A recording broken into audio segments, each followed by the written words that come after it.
धादिङका प्रतिभाशाली गायक प्रशिष पाण्डेले वैशव नेपाल सिजन 6 को चाहिँ उपाधि जितेसँगै राष्ट्रिय स्तरको गायन प्रतियोगिताको इतिहासमा नयाँ अध्याय थपेका छन्। शुक्रबार राति हिमालयन टेलिभिजनमा प्रसारित ग्रान्ड फिनालेमा चाहिँ कोच खेम सेन्चुरीको टिमबाट प्रतिस्पर्धा गरेका पाण्डेले उत्कृष्ट प्रस्तुति दिँदै विजेता घोषित भएका हुन्। उनीसँगै खोटाङका रोशन राई फर्स्ट रनरअप र इलामका प्रमेश राई सेकेन्ड रनरअप तथा सिक्किमकी अर्पणा आचार्य थर्ड रनरअप घोषित भएका छन्।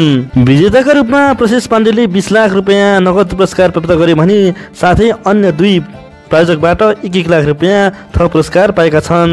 जितपछि पनि संक्षिप्त प्रतिक्रिया दिँदै प्रशिष पाण्डेले भने फरक क्षमता भएकाहरू पनि गायनमा उत्कृष्ट हुन सक्छन् भनी प्रमाणित भएको छ भन्दै आफ्नो प्रतिक्रिया दिएका थिए।